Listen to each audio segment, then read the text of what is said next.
दिनांक CMO madam 26 तारीख से छुट्टी पे हैं। आज करीब 8 दिन हो चुके हैं।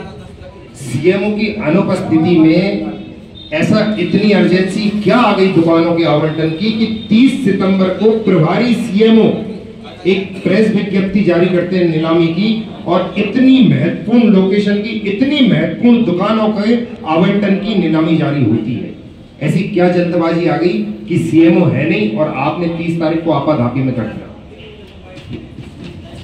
30 तारीख को ये प्रेस विज्ञप्ति, ये नीलामी विज्ञप्ति मात्र एक अखबार में दी गई, और उस अखबार का मैंने आपको बता दिया, मैं नाम नहीं लूंगा, कितना उसका सर्कुलेशन है, और बड़े बड़े जो अखबार लोगों के घर पहुंचते हैं उनसे उसको वंचित रखा गया। और नियम अनुसार सर 2 प्रेस विज्ञप्ति जारी की जाती, नीलामी विज्ञप्ति न्यूनतम 2, मात्र 1 की गई। आज जब आरआई महोदय से पूछा गया तो उन्होंने मुझे एक विज्ञप्ति दिखाई, दूसरा बोला कि जारी नहीं कर पाए। तो सबसे पहले तो ये नियम विरुद्ध की वजह से कल जो नीलामी होनी है उसको निरस्त किया जाए। वहीं दूसरी चीज, नीलामी के कुछ नियम है कि जब प्रेस विज्ञप्ति जारी होती है उसके 15 दिन बाद न्यूनतम गैप होना चाहिए, क्योंकि 15 दिन में कोई भी व्यक्ति जब अपना आवेदन करना चाहता है तो पैसों की व्यवस्था कर सके। इसमें 50,000 रुपए की राशि के साथ आवेदन करना है, तो ये भी एक नियम विरुद्ध है, इसकी वजह से भी निरस्त होना चाहिए। सीएमओ मैडम नहीं थी, सीएमओ मैडम की अनुपस्थिति में आपाधापी में 5 दिन के अंतराल में ये प्रेस की विज्ञप्ति लाके कल जो नीलामी की जानी है, ऐसी इसकी क्या जरूरत पड़ी गई।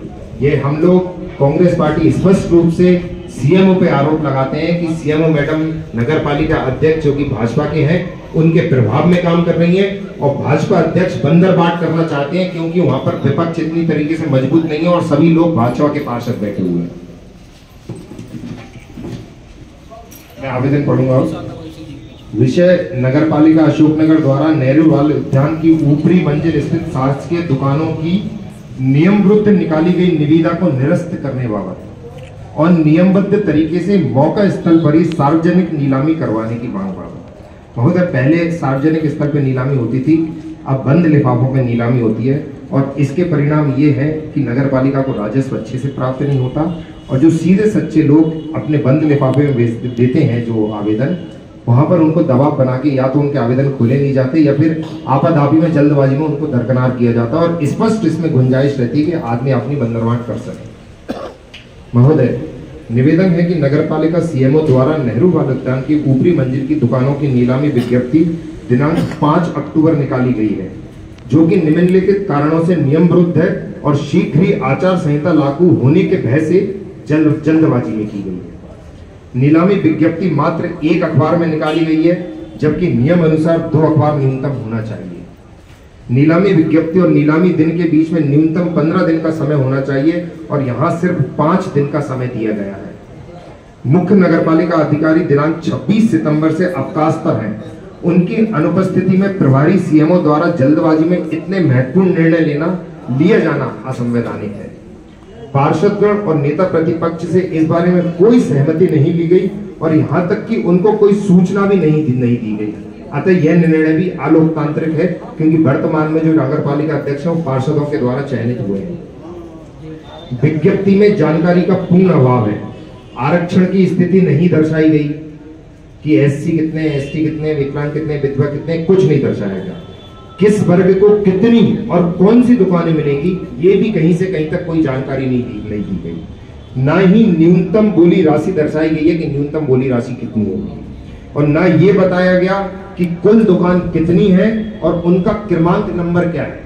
आज आपने सिर्फ जनता को एक अखबार के माध्यम से ये बोल दिया कि नीलामी होनी है 5 तारीख को, उनको कुछ पता ही नहीं है कौन सी दुकान है, कौन सा क्रमांक है, कितने रुपए देना है, और जो 50,000 रुपए की राशि मंगाई गई है वो नकदी ली जा रही है। एक तरफ हम कैशलेस और डिजिटल इंडिया की बात करते हैं, और दूसरी तरफ आप कैश से पैसे मांग रहे हैं। और जो पिछली नीलामी आवेदन थे जिनको दुकान प्राप्त नहीं हुई, उनको जो पहले 1 लाख रुपए राशि ली गई थी, लिया जा रहा है पैसा कैश और दिया जा रहा है चेक से। सबसे पहले तो यही नियमितता के विरोध में है। आप जिस माध्यम से पैसा लेते हैं सरकार उसी माध्यम से पैसा दे। सरकार कैश में पैसा ले रही है और पैसा दे रही है चेक से वापस, ये कौन सा नियम है? मतलब हम कहां आ गए? जानकारी के इस अभाव में आवेदक परेशान हो रहे हैं और कल आवेदन भरने की दिनांक हो रहे हैं। कल 5 अक्टूबर को आवेदन भरे होने हैं और अभी 12 बजे तक किसी प्रकार की कोई मुनादी शुरू नहीं हुई। जब मैं आरआई महोदय के पास पहुंचा तो उन्होंने आपाधापी में ऑटो निकाला कि भाई मुनादी करा दो, नहीं तो अपन नियम विरुद्ध जा रहे हैं। और उन्होंने भी मुझे दोपहर को 12 बजे तक कोई जानकारी नहीं दी कि 1 नंबर की दुकान कौन सी है, 2 नंबर की दुकान कौन सी है, और 8 लाख की राशि किस दुकान के लिए और 10 लाख की राशि किस दुकान की है। जब मेरे जैसे पढ़े लिखे नेता प्रतिपक्ष, हम जैसे पार्षदों को किसी बारे में कोई जानकारी नहीं है, तो एक आम जनमानस तो शुद्ध रूप से लूटा जा रहा है। इसका मतलब कमरे में बैठकर पूरी की पूरी दुकानों की बंदरबाट हो चुकी है। क्या ये लोकतंत्र है? और निर्माण अधीन तो है ही, अभी तो दूसरी मंजिल नहीं डली। भाई साहब भी बोल रहे थे, इस प्रकार से आपाधापी में दुकानों का आवंटन स्पष्ट रूप से दर्शाता है कि वो आचार संहिता से बचना चाहते हैं और अपने अपने लोगों को तुरंत प्रभाव से लाभ देना चाहते हैं और ऊपरी पैसा कमाना चाहती है नगर पालिका परिषद के भाजपा पार्षद। अतः उपरोक्त बिंदुओं के से आम जनता में यह संदेश स्पष्ट रूप से जाता है कि इन दुकानों का आवंटन आचार संहिता के पहले गुपचुप तरीके से अपने अपनों को करने की तैयारी है। वहीं आम जनता की मांग है कि इतनी सारी जो 31 दुकानें मुझे बताया गया आरआई महोदय द्वारा कि नीलामी को लिफाफे बंद करने से उसमें गड़बड़ी और भ्रम होने की स्पष्ट आशंका है, क्योंकि जनता को यही नहीं पता कौन सी दुकान कितने की और कौन सी दुकान का क्या क्रमांक है। आज शाम तक अभी तक ये स्थिति स्पष्ट नहीं है। अतः इसको सार्वजनिक रूप से मौके स्थल पर ही इसकी नीलामी की जाए ताकि पारदर्शिता बना रहे। और पहले भी पूर्व में भी महोदय ऐसी होती थी। आज अगर दुकान यहाँ पर 25 बनी हुई है तो यहीं पर टेंट लगा करके नीलामी होती थी, क्योंकि लोकतंत्र में पारदर्शिता थी।